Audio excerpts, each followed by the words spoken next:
Hello, my name is Riddhi Raheja. I work for Prospect Mortgage, and I have created an Excel spreadsheet for my clients, or I should say, for a lot of people in the industry who are a little hesitant to buy and they're wondering if it is the right time to buy a house or would they be better off renting at this time. There's a lot of hoopla in the media telling people maybe renting is a better option.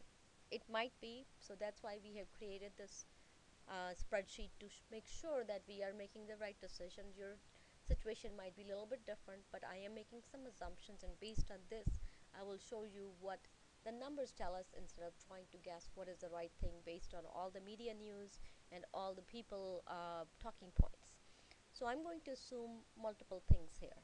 So we are going to assume if you're looking at a $400,000 purchase price in today's market, you're going to be probably able to rent somewhere around $2,500 for the same house. Maybe a little bit more, but I'm going to be conservative and say $2,495. So $2,500 for rent, and the buy price is $400,000. A lot of people are concerned, especially if they have already sold the property and they've taken loss, so they don't have a lot of money to put down. So what we can do is we have a couple options, especially in that price range. Also, if you happen to be buying in Illinois, you can do an FHA loan, which only requires 3.5% down. So on a 400, because in state of Illinois in DuPage County, our total loan amount on FHA can be as high as 410,000, which really lets us buy a very nice house for that price range in these days. So let's assume our purchase price is 400,000 and we need 3.5% down. So that's where this calculation ownership assumptions come in.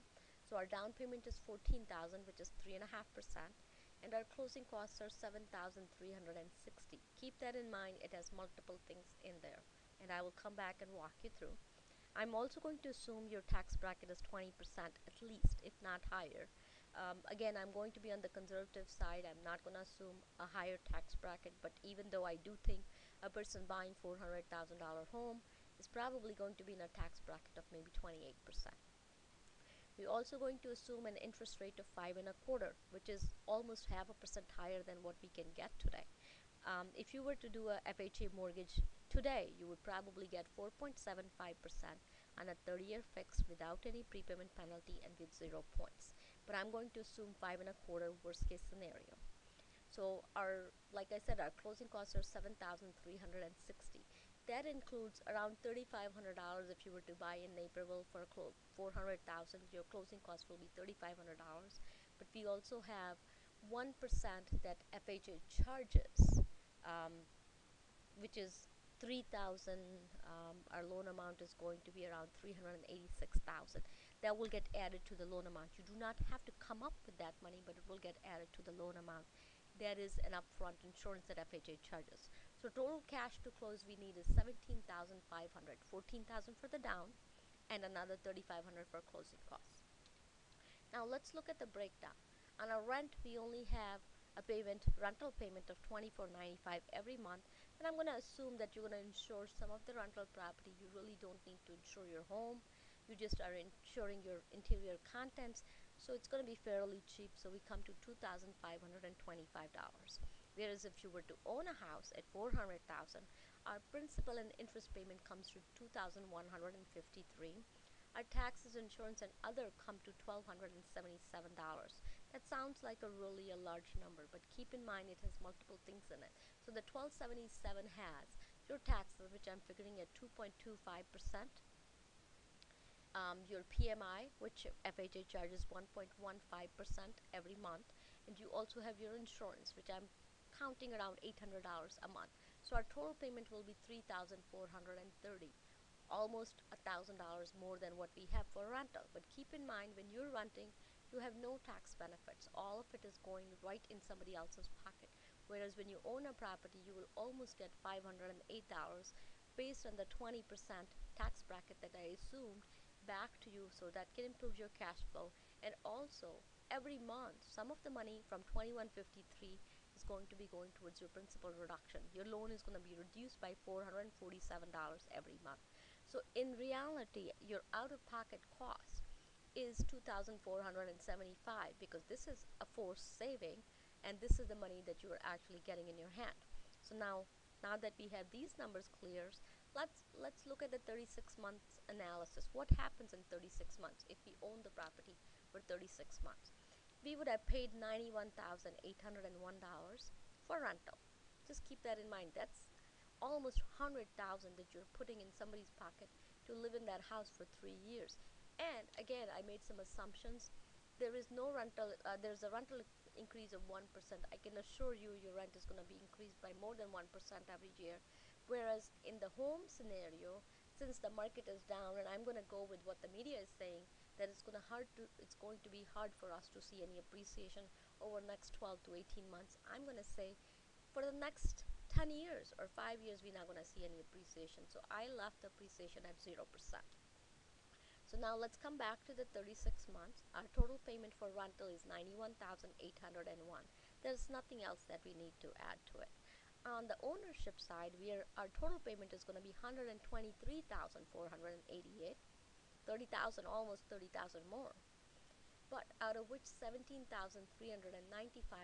is going to be going towards your reduction of the loan, which is, again, like I said, it's a forced saving. It's almost going there.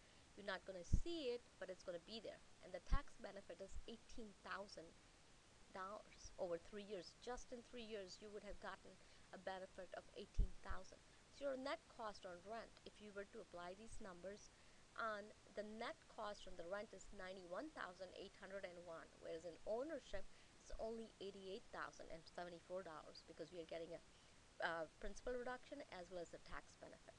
So after 36 months, like I said, I'm going to assume there is no appreciation. If the appreciation is there, that's a bonus buck for you, but at this point I'm assuming none. So our real estate value is $400,000 and our loan balance is $372,465. Keep in mind the loan balance is going to be reduced from the actual loan amount that we had started with. So our total equity in the house is $27,535. Now in 60 months, same thing. We would have paid $154,524 in rent. And if we were to own the 400,000 home, our total payment will be $205,813. Again, no benefit here, but here we have benefit of $30,606. That's how much principal we would have paid, and we would have gotten a benefit of almost the same amount, $29,709. So our total cost, if we were to take these two numbers into account, is only $145,499.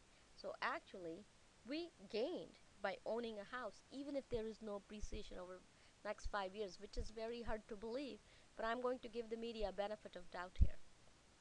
So total equity after 60 months in rent, there is nothing. Whereas if we were to own the house, we have 40,746 because our loan amount is reduced to 359,254. So total investment in 36 months is 21,942.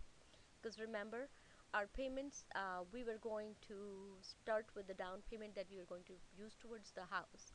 We're going to start it in a savings account, and we were getting around 4% appreciation on that. So we are going to have $25,213 in our account.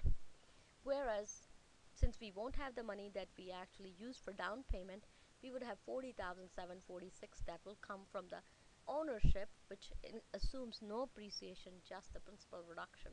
So in 5 years, your total net worth will reach $40,746 if you were to own a house, as opposed to $25,213 if you were to rent. And after 60 months, the difference between these two is $15,533.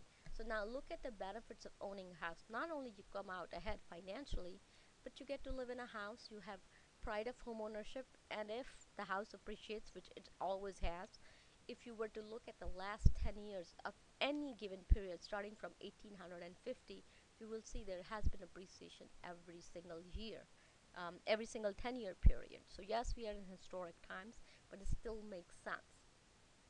Now there are other options of loan, not only FHA, there are conventional loans. You could do with 5% down, you could do it with 10% down. Again, your situation is going to be unique to you, and I would love to talk to you. Give me a call if you have any questions. My number is 630-660-6376. 630-660-6376 right here. This is my email. and feel free to give me a call. I would love to talk to you and maybe learn something from you. Maybe I'm not looking at it the right way. And thank you again.